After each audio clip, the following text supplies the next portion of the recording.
इस वक्त प्रधानमंत्री नरेंद्र मोदी फिक्की के 93वें एनुअल कन्वेंशन को संबोधित कर रहे हैं। एक बार फिर आपको लिए चलते हैं। एग्रीकल्चर सेक्टर और उससे जुड़े अन्य क्षेत्रों, चाहे वो एग्रीकल्चर इंफ्रास्ट्रक्चर हो, फूड प्रोसेसिंग हो, स्टोरेज हो, कोल्ड चेन हो, इनके बीच पहले हमने ही ऐसी दीवारें देखी हैं। अब ये सभी दीवारें हटाई जा रही हैं, सभी अड़चनें हटाई जा रही हैं। इन दीवारों के हटने के बाद, इन रिफॉर्म्स के बाद किसानों को नए बाजार मिलेंगे, नए विकल्प मिलेंगे, उन्हें टेक्नोलॉजी का ज्यादा लाभ मिलेगा। देश का कोल्ड स्टोरेज इंफ्रास्ट्रक्चर आधुनिक होगा।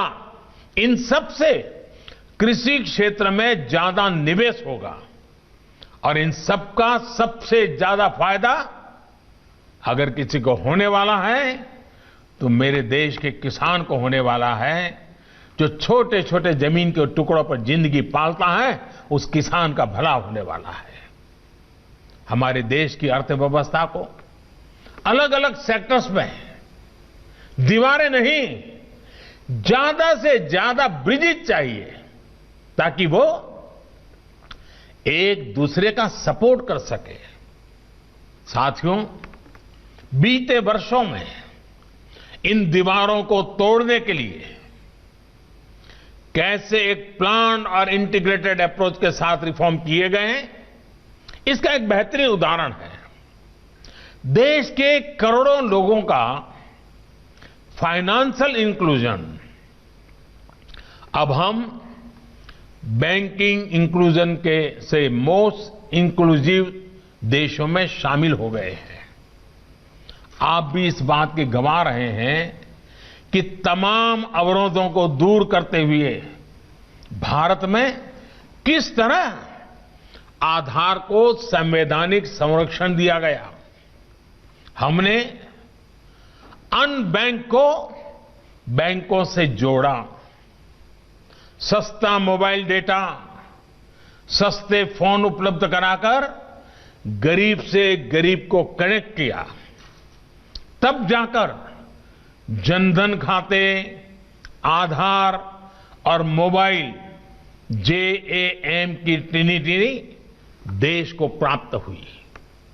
साथियों, आज दुनिया का सबसे बड़ा डायरेक्ट बेनिफिट ट्रांसफर सिस्टम देश में काम कर रहा है। DBT देश में काम कर रहा है।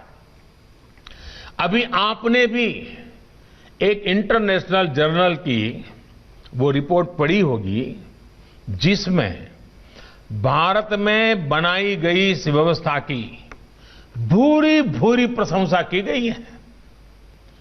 कोरोना के समय में जब अनेक देशों को अपने नागरिकों तक सीधे पैसे भेजने में दिक्कत आ रही थी, वो चेक और डाक विभाग पर निर्भर थे। भारत सिर्फ एक क्लिक कर से हजारों करोड़ रुपए कोटि कोटि नागरिकों के बैंक खातों में ट्रांसफर कर रहा था। पल भर में, वो भी तब जब बैंक बंद थे, देश में लॉकडाउन था। अंतर्राष्ट्रीय जगत के बड़े बड़े जानकार अब ये कह रहे हैं कि भारत के इस मॉडल से दूसरे देशों को भी सीखना चाहिए। ये पढ़कर, ये सुनकर किसे गर्व नहीं होगा। साथियों, एक समय था जब कुछ लोग ये सवाल उठाते थे कि अशिक्षा और गरीबी भरे माहौल में भारत कैसे टेक्नोलॉजी को अपने सामान्य नागरिकों तक पहुंच पाएगा। लेकिन भारत ने ये करके दिखाया है और बहुत सफलता के साथ करके दिखाया है, दिखाता रहेगा।